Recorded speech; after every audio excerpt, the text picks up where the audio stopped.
ਸਾਰੇ ਭੈਣ ਭਰਾਵਾਂ ਨੂੰ ਜੈ ਮਸੀਹ ਦੀ। ਅੱਜ ਦੇ ਵਚਨ ਦਾ ਮਨਨ ਕਰਨ ਤੋਂ ਪਹਿਲਾਂ ਅਸੀਂ ਪ੍ਰਾਰਥਨਾ ਵਿੱਚ ਜਾਵਾਂਗੇ। ਦਿਆਲੂ ਪ੍ਰਭੂ, ਅਸੀਂ ਤੇਰਾ ਧੰਨਵਾਦ, ਤੇਰੀ ਮਹਿਮਾ, ਤੇਰੀ ਵਡਿਆਈ ਕਰਦੇ ਹਾਂ। ਤੂੰ ਰਾਜਿਆਂ ਦਾ ਰਾਜਾ, ਪ੍ਰਭੂਆਂ ਦਾ ਪ੍ਰਭੂ, ਸਰਵ ਸ਼ਕਤੀਮਾਨ, ਸਰਵ ਵਿਆਪੀ, ਸਰਵਗਿਆ ਪਰਮੇਸ਼ਰ ਹੈ।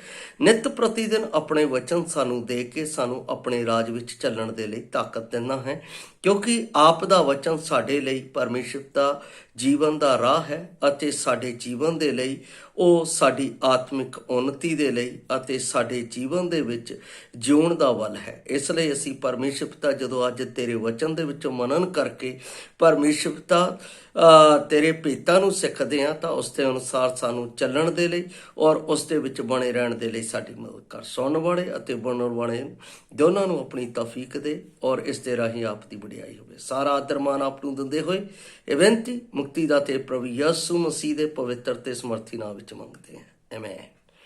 ਪਿਆਰੇ ਅਜ਼ੀਜ਼, ਅੱਜ ਦਾ ਜੋ ਵਚਨ ਦਾ ਭਾਗ ਹੈ ਉਹ ਦੂਸਰਾ ਕਰੰਥੀਆਂ 3 ਅਧਿਆਏ ਉਸ ਦੀ 3 ਆਇਤ ਵਿੱਚੋਂ ਲਿਆ ਹੈ। ਮੈਂ ਉਹ ਆਪ ਦੇ ਲਈ ਪੜ੍ਹ ਰਿਹਾ ਹਾਂ। ਇੱਥੇ ਲਿਖਿਆ ਹੈ, ਪ੍ਰਤੱਖ ਹੈ ਕਿ ਤੁਸੀਂ ਮਸੀਹ ਦੀ ਚਿੱਠੀ ਹੋ, ਜਿਹੜੀ ਸਾਡੀ ਟਹਿਲ ਦੇ ਰਾਹੀਂ ਸ਼ਾਹੀ ਨਾਲ ਨਹੀਂ ਸਗੋਂ ਪਰਮੇਸ਼ਰ ਦੇ ਆਤਮਾ ਨਾਲ ਲਿਖੀ ਹੋਈ ਹੈ, ਪੱਥਰ ਦੀਆਂ ਪੱਟੀਆਂ ਉੱਤੇ ਨਹੀਂ ਸਗੋਂ ਆਤਮਾ ਰੂਪੀ ਹਿਰਦਿਆਂ ਦੀਆਂ ਪੱਟੀਆਂ ਉੱਤੇ। ਇਸ ਦਾ ਜੋ ਮੈਂ ਵਿਸ਼ਾ ਲਿਆ ਹੈ ਉਹ ਲਿਆ ਹੈ, ਤੁਸੀਂ ਮਸੀਹ ਦੀ ਜਿਉਂਦੀ ਚਿੱਠੀ ਹੋ। ਤੁਸੀਂ ਮਸੀਹ ਦੀ ਜਿਉਂਦੀ ਚਿੱਠੀ ਹੋ। ਪੌਲਸ ਜਦੋਂ ਇਸ ਦੀ ਗੱਲ ਕਰ ਰਿਹਾ ਹੈ ਤਾਂ ਉਹ ਇਹ ਦੱਸ ਰਿਹਾ ਕਿ ਪਰਮੇਸ਼ਰ ਕੁਝ ਲੋਕਾਂ ਨੂੰ ਬੁਲਾਉਂਦਾ ਹੈ ਕਿ ਉਹ ਆਪਣੇ ਲੇਖ ਰਾਹੀਂ ਮਸੀਹ ਦੇ ਵਿਖੇ ਦੂਸਰਿਆਂ ਨੂੰ ਦੱਸਣ, ਪਰ ਸਾਰੇ ਵਿਸ਼ਵਾਸੀਆਂ ਨੂੰ ਸਾਡੇ ਜੀਵਨ ਅਨੁਕੂਲ ਪੱਤਰੀਆਂ ਅਰਥਾਤ ਮਸੀਹ ਦੀਆਂ ਚਿੱਠੀਆਂ ਕਿਹਾ ਗਿਆ ਹੈ। ਰਸੂਲ ਪੌਲਸ ਸਾਨੂੰ ਕਹਿੰਦਾ ਹੈ ਕਿ ਇਹ ਪ੍ਰਗਟ ਹੈ ਕਿ ਤੁਸੀਂ ਮਸੀਹ ਦੀ ਚਿੱਠੀ ਹੋ, ਜੋ ਸਿਆਹੀ ਨਾਲ ਨਹੀਂ ਪਰ ਪਰਮੇਸ਼ਰ, ਜਿਉਂਦੇ ਪਰਮੇਸ਼ਰ ਦੇ ਆਤਮਾ ਤੋਂ ਲਿਖੀ ਹੋਈ ਹੈ। ਪੌਲਸ ਦਾ ਇਸ ਜਗ੍ਹਾ ਦੇ ਉੱਤੇ ਲਿਖਣ ਦਾ ਕਾਰਨ ਕੀ ਸੀ ਉਹ ਮੈਂ ਆਪ ਨੂੰ ਦੱਸਣਾ ਚਾਹੁੰਦਾ ਹਾਂ। ਪਹਿਲੀ ਗੱਲ, ਅਸੀਂ ਜਦੋਂ 2 ਆਇਤ ਨੂੰ ਪੜ੍ਹਦੇ ਹਾਂ ਤਾਂ ਉਹ ਕੁਝ ਖੰਡਨ ਕਰਦੀ ਹੈ। ਇਸ ਤਰ੍ਹਾਂ ਲਿਖਿਆ, ਸਾਡੀ ਚਿੱਠੀ ਤੁਸੀਂ ਹੋ ਜਿਹੜੀਆਂ ਸਾਡਿਆਂ ਹਿਰਦਿਆਂ ਵਿੱਚ ਲਿਖੀ ਗਈ ਹੈ, ਜਿਹਨੂੰ ਸਭੇ ਮਨੁੱਖ ਜਾਣਦੇ ਅਤੇ ਪੜ੍ਹਦੇ ਹਨ। ਇਹਦਾ ਮਤਲਬ ਕਿਸ ਦੀ ਗੱਲ ਕਰ ਰਿਹਾ? ਮਸੀਹੀ ਸੁਭਾਅ ਅਤੇ ਮਸੀਹੀ ਚਰਿੱਤਰ ਦੀ, ਜੋ ਅਸੀਂ ਪ੍ਰਭੂ ਉੱਤੇ ਵਿਸ਼ਵਾਸ ਕਰਨ ਦੇ ਨਾਲ ਪ੍ਰਾਪਤ ਕਰਦੇ ਹਾਂ। ਜਦੋਂ ਅਸੀਂ ਵਿਸ਼ਵਾਸ ਕਰਦੇ ਹਾਂ ਤਾਂ ਇਸ ਗੱਲ ਦੇ ਉੱਤੇ ਵਿਸ਼ਵਾਸ ਕਰਦੇ ਹਾਂ ਕਿ ਮੈਂ ਪਾਪੀ ਸਾਂ ਔਰ ਮੇਰੇ ਪਾਪੀ ਦੇ ਜਿਹੜੇ ਕੰਮ ਸੀ ਉਹ ਬੁਰੇ ਸੀ ਔਰ ਮੇਰਾ ਸੋਚਣਾ, ਉੱਠਣਾ, ਬੈਠਣਾ, ਚੱਲਣਾ ਇਹ ਗਲਤ ਸੀ ਔਰ ਇਸ ਸਭ ਦਾ ਨਤੀਜਾ ਪਾਪ ਦੀ ਸਜ਼ਾ ਮੌਤ ਸੀ ਔਰ ਉਹ ਮੇਰੇ ਉੱਤੇ ਸੀ। ਪਰ ਇਸ ਮੌਤ ਤੋਂ ਬਚਣ ਦੇ ਲਈ ਪਰਮੇਸ਼ਵਰ ਨੇ ਮੇਰੇ ਲਈ ਜੋ ਕਾਰਜ ਆਪਣੇ ਪਿਆਰੇ ਪੁੱਤਰ ਪ੍ਰਭੂ ਯਿਸੂ ਮਸੀਹ ਦੇ ਰਾਹੀਂ ਕੀਤਾ ਹੈ, ਜਿਸ ਨੇ ਆਪਣੀ ਜਾਨ ਕਲਵਰੀ ਕਰੂਸ ਉੱਤੇ ਮੇਰੇ ਲਈ ਦੇ ਕੇ ਅਤੇ ਮੈਨੂੰ ਕਿਹਾ, ਹੁਣ ਮੇਰਾ ਜੀਵਨ ਤੁਹਾਡਾ ਹੈ। ਜੇ ਤੁਸੀਂ ਵਿਸ਼ਵਾਸ ਕਰਦੇ ਹੋ ਤਾਂ ਮੇਰਾ ਜੀਵਨ ਤੁਹਾਡਾ ਹੈ ਅਤੇ ਮੇਰੇ ਜੀਵਨ ਦੇ ਰਾਹੀਂ ਤੁਸੀਂ ਜੀਵਨ ਜਿਓਗੇ, ਜਿਸ ਦਾ ਜ਼ਿਕਰ ਪੌਲਸ ਰਸੂਲ ਗਲਾਤੀਆਂ 2:20 ਦੇ ਵਿੱਚ ਕਹਿੰਦਾ ਹੁਣ ਤਾਂ ਮੈਂ ਜਿਉਂਦਾ ਨਹੀਂ, ਮੇਰੇ ਵਿੱਚ ਮਸੀਹ ਜਿਉਂਦਾ ਹੈ, ਜਿਸ ਨੇ ਮੇਰੇ ਨਾਲ ਪਿਆਰ ਕੀਤਾ ਅਤੇ ਆਪਣੇ ਆਪ ਨੂੰ ਦੇ ਦਿੱਤਾ। ਇਹਦਾ ਮਤਲਬ ਹੈ ਜਦੋਂ ਅਸੀਂ ਤੌਬਾ ਕਰ ਲੈਂਦੇ ਹਾਂ ਤਾਂ ਮੈਂ ਮਸੀਹ ਵਿੱਚ ਜਿਉਂਦਾ ਬਣ ਜਾਂਦਾ ਹਾਂ। ਜਦੋਂ ਮੈਂ ਮਸੀਹ ਵਿੱਚ ਜਿਉਂਦਾ ਬਣ ਜਾਂਦਾ ਹਾਂ ਤਾਂ ਮੇਰੇ ਵਿੱਚ ਮਸੀਹ ਦਾ ਜੀਵਨ ਪ੍ਰਗਟ ਹੁੰਦਾ ਹੈ। ਔਰ ਪੌਲਸ ਇਹੀ ਗੱਲ ਕਹਿੰਦਾ ਹੈ ਕਿ ਤੁਸੀਂ ਮਸੀਹ ਦੀ ਚਿੱਠੀ ਹੋ। ਇਹਦਾ ਮਤਲਬ ਜਿਸ ਜਗ੍ਹਾ ਦੇ ਉੱਤੇ ਵੀ ਤੁਸੀਂ ਜਾ ਰਹੇ ਹੋ, ਜਦੋਂ ਤੁਸੀਂ ਉਸ ਚਿੱਠੀ ਨੂੰ ਖੋਲਦੇ ਹੋ ਤਾਂ ਉਸ ਦੇ ਵਿੱਚ ਮਸੀਹ ਦਾ ਸੁਭਾਅ ਕੀ ਹੈ? ਪਵਿੱਤਰ। ਮਸੀਹ ਦਾ ਸੁਭਾਅ ਕੀ ਹੈ? ਪਿਆਰ ਕਰਨ ਵਾਲਾ। ਮਸੀਹ ਦਾ ਸੁਭਾਅ ਕੀ ਹੈ? ਸੱਚ ਦੇ ਪਿੱਛੇ ਚੱਲਣ ਵਾਲਾ। ਮਸੀਹ ਦਾ ਸੁਭਾਅ ਕੀ ਹੈ? ਮੇਲ ਮਿਲਾਪ ਕਰਨ ਵਾਲਾ। ਮਸੀਹ ਦਾ ਸੁਭਾਅ ਕੀ ਹੈ? ਪਰਮੇਸ਼ਰ ਦੇ ਸਹੀ ਅਤੇ ਸਿੱਧੇ ਰਾਸਤੇ ਦੇ ਉੱਤੇ ਉਸ ਦੀ ਮਹਿਮਾ ਨੂੰ ਕਰਨਾ। ਇਸ ਲਈ ਉਹ ਕਹਿੰਦਾ ਹੈ ਤੁਸੀਂ ਮਸੀਹ ਦੀ ਚਿੱਠੀ ਹੋ, 2 ਆਇਤ ਦੇ ਵਿੱਚ ਇਹ ਗੱਲ ਉਸਨੇ ਸਾਫ਼ ਰੀਤੀ ਨਾਲ ਪ੍ਰਗਟ ਕੀਤੀ ਕਿ ਉਹ ਤੁਹਾਡੇ ਹਿਰਦਿਆਂ ਵਿੱਚ ਹੈ। ਜਦੋਂ ਤੁਸੀਂ ਕਿਸੇ ਨਾਲ ਗੱਲ ਕਰਦੇ ਹੋ, ਜਦੋਂ ਕਿਸੇ ਤੁਸੀਂ ਸਲਾਹ ਦਿੰਦੇ ਹੋ, ਜਦੋਂ ਕਿਸੇ ਨੂੰ ਤੁਸੀਂ ਸਹੀ ਮਾਰਗ ਦੱਸਦੇ ਹੋ, ਤਾਂ ਸੱਚਮੁੱਚ ਉਹਨਾਂ ਦੇ ਜੀਵਨ ਦੇ ਵਿੱਚ ਪਤਾ ਲੱਗਦਾ ਇਹ ਸੱਚਾ ਤੇ ਧਰਮੀ ਵਿਅਕਤੀ ਹੈ। ਇਹ ਮਸੀਹ ਦਾ ਜਨ ਹੈ ਜਿਸ ਨੂੰ ਮਸੀਹ ਨੇ ਆਪਣੇ ਲਹੂ ਨਾਲ ਖਰੀਦਿਆ। ਇਹਦਾ ਹੁਣ ਸੰਸਾਰ ਦੇ ਨਾਲ ਕੋਈ ਵਾਸਤਾ ਨਹੀਂ, ਇਹਦਾ ਸੰਸਾਰ ਦੇ ਨਾਲ ਕੋਈ ਕੰਮ ਨਹੀਂ। ਇਹਦਾ ਕੰਮ ਹੈ ਹੁਣ ਮਸੀਹ ਦੇ ਪਿੱਛੇ ਚੱਲਣਾ। ਔਰ ਜਦੋਂ ਅਸੀਂ ਉਸ ਪੱਤਰੀ ਦੇ ਅਨੁਸਾਰ ਚੱਲਦੇ ਹਾਂ ਤਾਂ ਸਾਡਾ ਸਟੈਪ ਬਾਈ ਸਟੈਪ ਮਸੀਹ ਦੇ ਵਿੱਚ ਪ੍ਰਗਟ ਹੁੰਦਾ ਹੈ। ਮਤਲਬ ਕਦਮ ਬਾਈ ਕਦਮ ਮਸੀਹ ਦੇ ਵਿੱਚ ਪ੍ਰਗਟ ਹੁੰਦਾ ਹੈ। ਅੱਜ ਲੋਕ ਕੀ ਕਰ ਰਹੇ ਆ? ਅੱਜ ਲੋਕਾਂ ਦੇ ਵਿਚਾਰ ਕੀ ਹੈ? ਉਹ ਮਸੀਹ ਦੇ ਵਚਨ ਨੂੰ ਤਾਂ ਸੁਣਦੇ ਹਨ, ਮਸੀਹ ਦੇ ਵਚਨ ਨੂੰ ਤਾਂ ਜਾਣਦੇ ਹਨ, ਪਰ ਉਹ ਸੱਚ ਦੇ ਮਗਰ ਨਹੀਂ ਚੱਲਦੇ। ਉਹ ਉਹਨਾਂ ਗੱਲਾਂ ਦੇ ਪਿੱਛੇ ਚੱਲ ਰਹੇ ਜੋ ਇਸ ਦੁਨੀਆ ਦੀ ਐਸ਼ ਪ੍ਰਸਤੀ ਦੇ ਨਾਲ ਹੈ। ਮਸੀਹ ਕਹਾਉਂਦੇ ਹੋਏ ਵੀ ਉਹਨਾਂ ਦਾ ਧਿਆਨ ਦੁਨੀਆ ਦੇ ਵਿੱਚ ਹੈ। ਉਹ ਪੱਤਰੀ ਨਹੀਂ, ਲੋਕ ਕਹਿੰਦੇ ਆ ਮਸੀਹੀ, ਇਹਦਾ ਮਤਲਬ ਚਿੱਠੀ ਨਹੀਂ ਮਸੀਹ ਦੀ, ਉਹ ਦਿਖਾਵਾ ਹੈ। ਇਸ ਲਈ ਪੌਲਸ ਰਸੂਲ ਨੇ ਇੱਥੇ ਆਖਿਆ ਸੀ ਕਿ ਕੁਰੰਥ ਉਸ ਦੀਆਂ ਪੱਤਰੀਆਂ ਸਨ। ਜਿਹੜੇ ਕੁਰੰਥ ਦੇ ਲੋਕ ਸੀ ਉਹਨਾਂ ਨੂੰ ਕਹਿੰਦਾ ਉਸ ਦੀਆਂ ਪੱਤਰੀਆਂ ਸਨ। ਉਹ ਆਖਦਾ ਹੈ ਕਿ ਉਹ ਮਸੀਹ ਦੀ ਚਿੱਠੀ ਹਨ। ਆਇਤ 2 ਦੇ ਵਿੱਚ ਉਹ ਆਖਦਾ ਹੈ ਪੱਤਰੀ ਉਸ ਦੇ ਦਿਲ ਵਿੱਚ ਲਿਖੀ ਹੋਈ ਹੈ। ਇਹਦਾ ਮਤਲਬ ਮਸੀਹ ਦਾ ਜੀਵਨ ਉਹਨਾਂ ਵਿੱਚ ਲਿਖਿਆ ਹੋਇਆ ਹੈ। ਕਿਸ ਗੱਲ ਨੂੰ? ਕਿ ਉਹ ਪਵਿੱਤਰਤਾ ਦੇ ਲਈ ਚੁਣੇ ਗਏ ਆ, ਪਵਿੱਤਰਤਾ ਦੇ ਲਈ ਠਹਿਰਾਏ ਗਏ ਹੈ, ਪਵਿੱਤਰਤਾ ਦੇ ਲਈ ਪਰਮੇਸ਼ਰ ਦੇ ਰਾਜ ਦਾ ਕਾਰਜ ਕਰ ਰਹੇ ਆ, ਪਵਿੱਤਰਤਾ ਦੇ ਲਈ ਉਹਨਾਂ ਨੂੰ ਆਪਣੇ ਕੋਲ ਲਿਆਉਣ ਦੇ ਲਈ ਉਹ ਖੁਦ ਪਰਮੇਸ਼ਰ ਦੀ ਪਵਿੱਤਰ ਚਿੱਠੀ ਬਣੇ ਹੋਏ ਆ। ਕੀ ਅਸੀਂ ਇਹ ਕਰ ਰਹੇ? ਕੀ ਸਾਡੇ ਵਿੱਚ ਇਹ ਪ੍ਰਗਟ ਹੋ ਰਿਹਾ? ਅੱਜ ਦੇ ਸਮੇਂ ਦੇ ਵਿੱਚ, ਅੱਜ ਦੇ ਮਾਹੌਲ ਦੇ ਵਿੱਚ ਅਸੀਂ ਮਸੀਹ ਦੀ ਚਿੱਠੀ ਨਾ ਬਣਦੇ ਹੋਏ ਸੰਸਾਰ ਦੀ ਚਿੱਠੀ ਬਣੇ ਹੋਏ ਆ। ਸੰਸਾਰ ਦੇ ਲੋਕਾਂ ਦੇ ਨਾਲ ਗੱਲਬਾਤ ਕਰਕੇ ਸੰਸਾਰਿਕ ਰੀਤਾਂ ਦੇ ਨਾਲ ਚੱਲਣ ਦੀ ਕੋਸ਼ਿਸ਼ ਕਰ ਰਹੇ ਹਾਂ।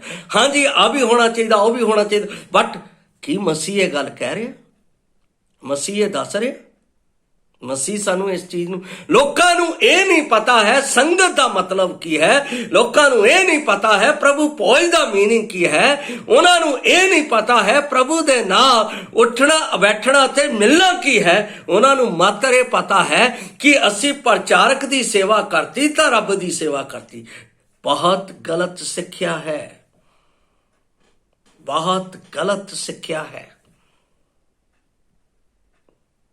ਕਿਉਂ? ਬਾਈਬਲ ਦੇ ਵਿੱਚ ਜਦੋਂ ਤੁਸੀਂ 23 ਅਧਿਆਏ ਪੜ੍ਹੋ ਮਤੀ ਦੀ ਅੰਜੀਲ ਦਾ ਵਿੱਚ, ਕਿਉਂ ਪਰਮੇਸ਼ਰ ਫਰੀਸੀਆਂ ਅਤੇ ਸਦੂਕਿਆਂ ਨੂੰ ਹਾਏ ਹਾਏ ਤੁਹਾਡੇ ਉੱਤੇ, ਹਾਏ ਤੁਹਾਡੇ ਉੱਤੇ ਕਿਉਂ ਕਹਿੰਦਾ ਹੈ?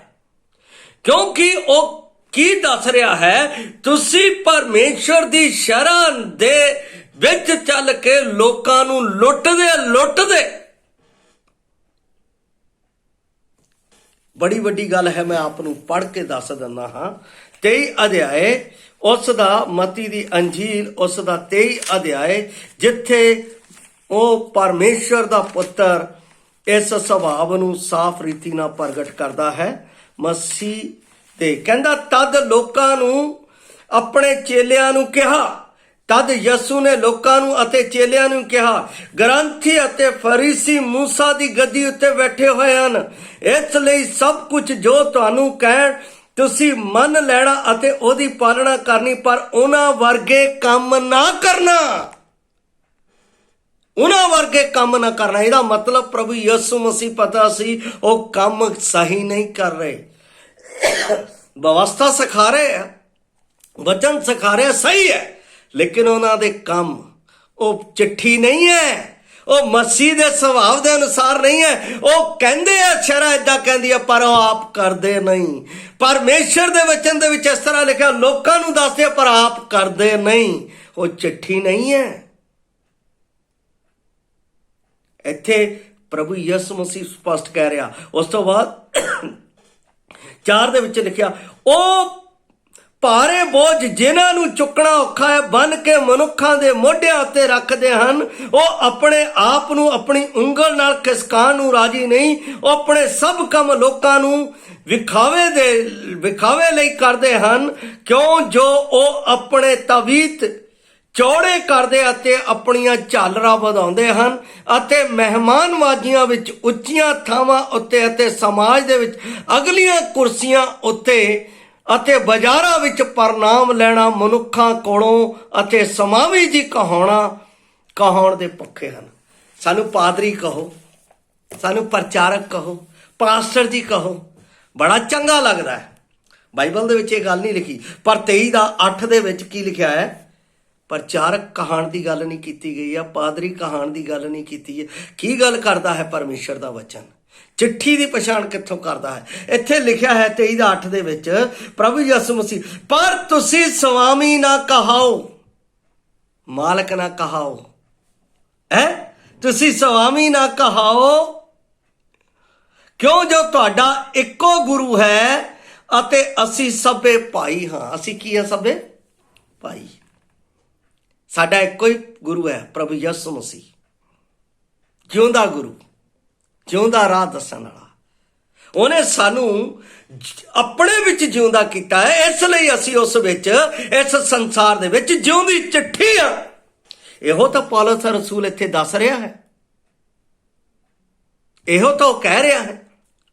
ਅਸੀਂ ਜਿਉਂਦੀ ਚਿੱਠੀ ਨਾ ਬਣਨ ਦੀ ਬਜਾਏ ਅਸੀਂ ਸੰਸਾਰ ਦੇ ਰੀਤੀ ਰਿਵਾਜਾਂ ਦੇ ਅਨੁਸਾਰ ਆਪਣੇ ਜੀਵਨ ਨੂੰ ਬਤੀਤ ਕਰਨਾ ਚਾਹੀਦਾ। ਇਸ ਤਰ੍ਹਾਂ ਵੀ ਕਰ ਲੈਣਾ ਚਾਹੀਦਾ ਹੈ।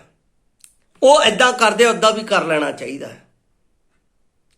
ਅੱਜ ਕੱਲ ਤਾਂ ਮੈਂ ਬਹੁਤ ਦੇਖ ਰਿਹਾ, ਕਈ ਲੋਕ ਕੀ ਕਰ ਰਹੇ ਆ, ਵਿਆਹ ਇਸ ਤਰੀਕੇ ਨਾਲ, ਉਸ ਭੈਣ ਨਾਲ ਵਿਆਹ ਕਰ ਲਓ, ਉਹ ਬਾਅਦ ਦੇ ਵਿੱਚ ਮਸੀਹ ਵਿੱਚ ਆ ਜਾਊਗੀ। ਇਹ ਜਿਉਂਦੀ ਚਿੱਠੀ ਦਾ ਮਤਲਬ ਨਹੀਂ ਹੈ ਕਿ ਅਸੀਂ ਪਵਿੱਤਰਤਾ ਨੂੰ ਅਪਵਿੱਤਰਤਾ ਦੇ ਨਾਲ ਜੋੜ ਸਕਦੇ ਹਾਂ, ਕੀ ਅਸੀਂ ਸੱਚ ਨੂੰ ਝੂਠ ਦੇ ਨਾਲ ਮਿਲਾ ਸਕਦੇ ਹਾਂ? ਕਦੇ ਵੀ ਨਹੀਂ ਕਰ ਸਕਦੇ।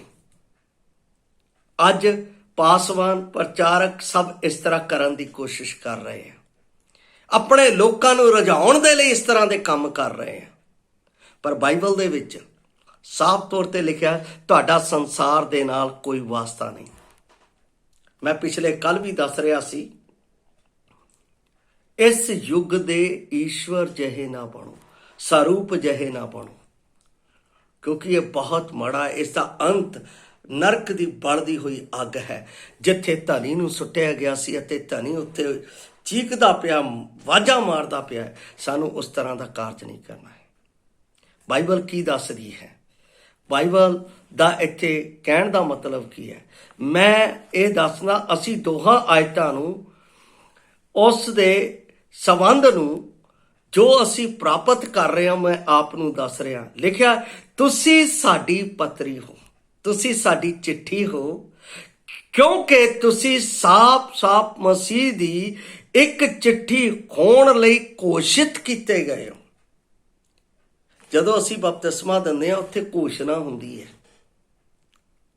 ਉੱਥੇ ਜਿਹੜਾ ਬਪਤਿਸਮਾ ਲੈਣ ਵਾਲਾ, ਉਹ ਸਭ ਦੇ ਸਾਹਮਣੇ ਕਹਿੰਦਾ ਹੈ ਕਿ ਹੁਣ ਮੈਂ ਮਸੀਹ ਦਾ ਹਾਂ, ਹੁਣ ਮੇਰਾ ਸੰਸਾਰ ਦੇ ਨਾਲ ਕੋਈ ਵਾਸਤਾ ਨਹੀਂ, ਹੁਣ ਮੈਂ ਮਸੀਹ ਦੇ ਲਈ ਆਪਣੇ ਜੀਵਨ ਨੂੰ ਸਮਰਪਿਤ ਕਰਦਾ ਹਾਂ।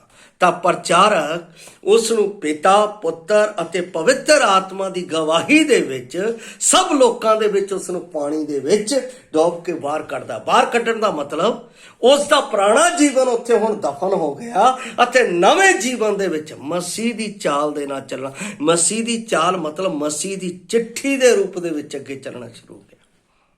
ਅਸੀਂ ਇਹ ਸਮਝਣਾ ਹੈ, ਇਹ ਕੋਈ ਆਮ ਗੱਲ ਨਹੀਂ ਹੈ। ਜਦੋਂ ਪੌਲਸ ਦੇ ਦੁਸ਼ਮਣਾਂ ਦੁਆਰਾ ਪ੍ਰਯੋਗ ਸਿਫਾਰਸ਼ੀ ਪੱਤਰ ਸਿਆਹੀ ਨਾਲ ਲਿਖੇ ਗਏ ਸਨ, ਪੌਲਸ ਦੀ ਪੱਤਰੀ ਜਿਉਂਦੇ ਪਰਮੇਸ਼ਰ ਦੇ ਆਤਮਾ ਦੁਆਰਾ ਲਿਖੀ ਹੋਈ ਸੀ ਅਤੇ ਇਸ ਲਈ ਈਸ਼ਵਰੀਏ ਸੀ।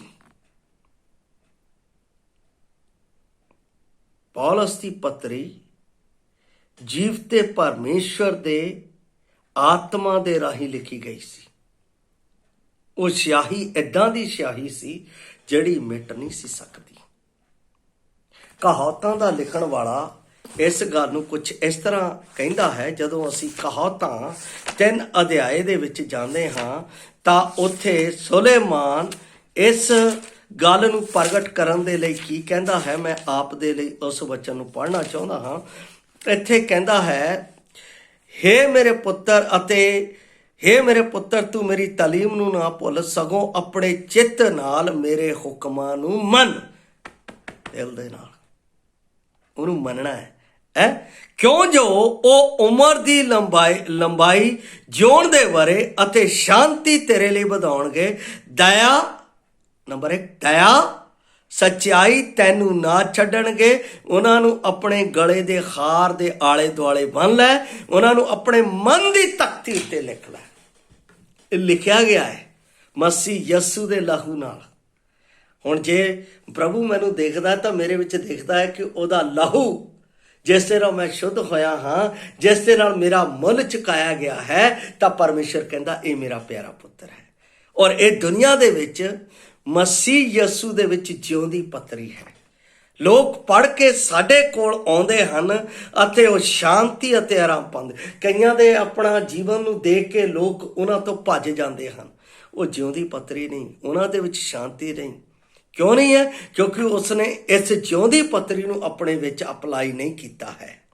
ਜੋ ਮਸੀਹ ਨੇ ਕਿਹਾ ਹੈ, ਜੋ ਮਸੀਹ ਦੱਸਦਾ ਹੈ, ਜਿਸ ਕੰਮ ਦੇ ਲਈ ਮਸੀਹ ਨੇ ਇਸ ਧਰਤੀ ਦੇ ਉੱਤੇ ਮੇਰੇ ਲਈ ਕੰਮ ਕੀਤਾ ਨਹੀਂ ਕਰਦਾ ਹੈ, ਤਾਂ ਮਸੀਹ ਦੀ ਜਿਉਂਦੀ ਪੱਤਰੀ ਨਹੀਂ ਹੈ।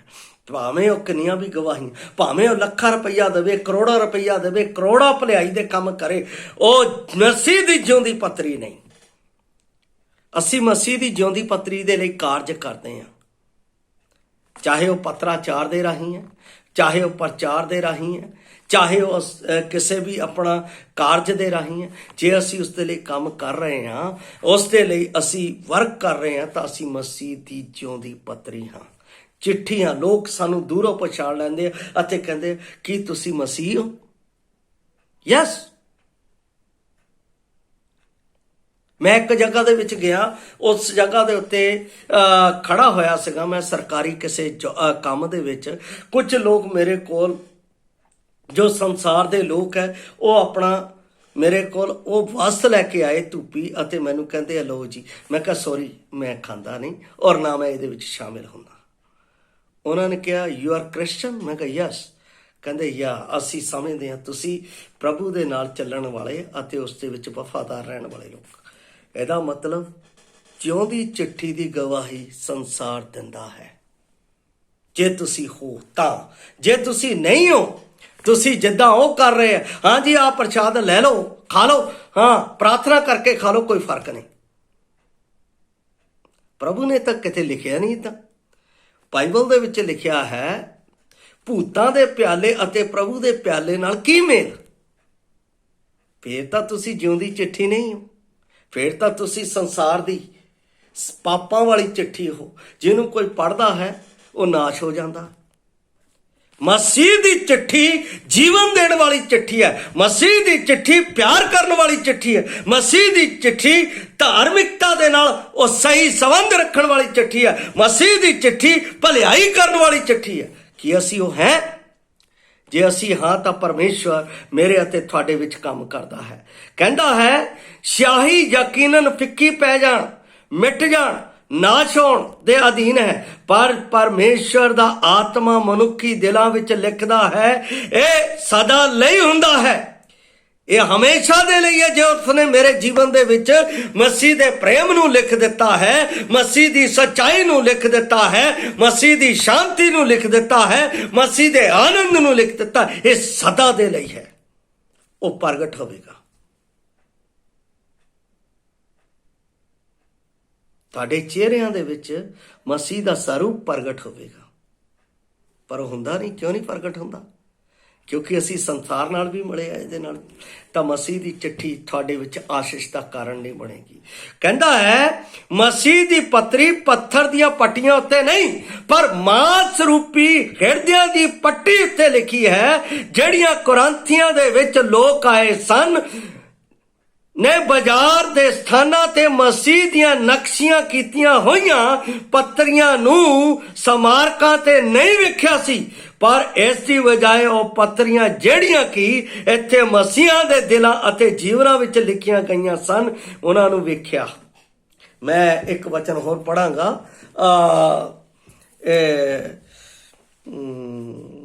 ਯਰਮਾਇਆ ਦੀ ਪੁਸਤਕ 31 ਅਧਿਆਇ ਉਸ ਦੀ 33 ਆਇਤ ਵਿੱਚ। ਯਰਮਾਇਆ ਦੀ ਪੁਸਤਕ 31 ਅਧਿਆਇ ਉਸ ਦੀ 33 ਆਇਤ ਦੇ ਵਿੱਚ ਇਸ ਤਰ੍ਹਾਂ ਲਿਖਿਆ ਹੋਇਆ ਹੈ।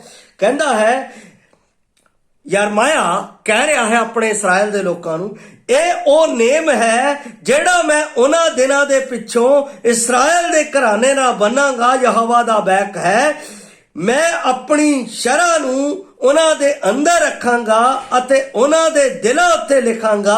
ਮੈਂ ਉਹਨਾਂ ਦਾ ਪਰਮੇਸ਼ਰ ਹੋਵਾਂਗਾ ਅਤੇ ਉਹ ਮੇਰੀ ਪ੍ਰਜਾ ਹੋਣਗੇ। ਇਹ ਗੱਲ ਕਿੱਥੇ ਜਾ ਕੇ ਪ੍ਰਗਟ ਹੁੰਦੀ ਹੈ? ਪ੍ਰਕਾਸ਼ ਦੀ ਪੋਥੀ ਦੇ ਵਿੱਚ, ਜਿਹਦੇ ਲਈ ਮਸੀਹ ਦੇ ਵਿੱਚ ਪਰਮੇਸ਼ਰ ਨੇ ਮੈਨੂੰ ਅਤੇ ਆਪ ਨੂੰ ਮਸੀਹ ਦੀ ਚਿੱਠੀ ਬਣਾਈ ਹੈ। ਮੈਂ ਉਸ ਨੂੰ ਪੜ੍ਹ ਕੇ ਸਮਾਪਤੀ ਦੇ ਵਿੱਚ ਜਾਵਾਂਗਾ। ਅੰਤਿਮ ਅਧਿਆਏ ਦੇ ਵਿੱਚ ਜਦੋਂ ਮੈਂ ਪ੍ਰਕਾਸ਼ ਦੀ ਪੋਥੀ ਪੜ੍ਹਦਾ ਹਾਂ,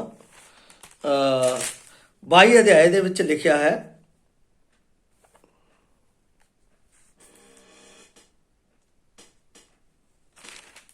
ਸੌਰੀ 21 ਅਧਿਆਏ ਦੇ ਵਿੱਚ ਲਿਖਿਆ, ਅਤੇ ਮੈਂ ਪਵਿੱਤਰ ਨਗਰੀ ਨੂੰ ਨਵੀਂ ਯਰੂਸ਼ਲਮ ਐਉਂ ਤਿਆਰ ਕੀਤੀ ਹੋਈ ਮਨੋ ਲਾੜੀ ਆਪਣੇ ਲਾੜੀ ਦੇ ਲਈ ਸੰਗਾਰੀ ਹੋਈ ਪਰਮੇਸ਼ਰ ਦੇ ਕੋਲ ਉਤਰਦੀ ਹੈ। ਮੈਂ ਸਿੰਹਾਸਨ ਤੇ ਇੱਕ ਵੱਡੀ ਆਵਾਜ਼ ਸੁਣੀ, ਵੇਖੋ ਪਰਮੇਸ਼ਰ ਦਾ ਡੇਰਾ ਮਨੁੱਖਾਂ ਦੇ ਨਾਲ ਹੈ ਅਤੇ ਉਹਨਾਂ ਦੇ ਨਾਲ ਉਹ ਡੇਰਾ ਕਰੇਗਾ ਅਤੇ ਉਸ ਦੀ ਪ੍ਰਜਾ ਹੋਣਗੇ। ਪਰਮੇਸ਼ਰ ਆਪ ਉਹਨਾਂ ਦਾ ਪਰਮੇਸ਼ਰ ਹੋ ਕੇ ਉਹਨਾਂ ਦੇ ਨਾਲ ਰਹੇਗਾ। ਇਹਦਾ ਮਤਲਬ ਜੋ ਯਰਮਾਇਆ ਦੇ ਵਿੱਚ ਪਰਮੇਸ਼ਰ ਨੇ 31 ਦਾ 33 ਦੇ ਵਿੱਚ ਕਿਹਾ, ਉਹ ਪ੍ਰਕਾਸ਼ ਦੀ ਪੋਥੀ 21 ਅਧਿਆਏ ਦੇ 2 ਅਤੇ 3 ਆਇਤਾਂ ਦੇ ਵਿੱਚ ਮੇਰੇ ਲਈ ਪੂਰਾ ਹੋ ਰਿਹਾ। ਜੇ ਤੁਸੀਂ ਮਸੀਹ ਦੀ ਚਿੱਠੀ ਹੋ ਤਾਂ ਤੁਸੀਂ ਉਸ ਨਗਰੀ ਦੇ ਵਿੱਚ, ਭਾਵ ਨਵੇਂ ਯਰੂਸ਼ਲਮ ਦੇ ਵਿੱਚ, ਭਾਵ ਸਵਰਗ ਦੇ ਵਿੱਚ ਤੁਸੀਂ ਪਰਮੇਸ਼ਰ ਦੇ ਨਾਲ ਹੋਵੋਗੇ ਅਤੇ ਪਰਮੇਸ਼ਰ ਕਹਿੰਦਾ ਮੈਂ ਉਹਨਾਂ ਦਾ ਪਰਮੇਸ਼ਰ ਹੋ ਕੇ ਉਹਨਾਂ ਦੇ ਨਾਲ ਸਦਾ ਸਦਾ ਰਹਾਂਗਾ। ਕੀ ਤੁਸੀਂ ਪਰਮੇਸ਼ਰ ਦੀ ਉਹ ਚਿੱਠੀ ਬਣ ਕੇ ਉਸ ਦੇ ਨਾਲ ਰਹਿਣਾ ਚਾਹੁੰਦੇ ਹੋ?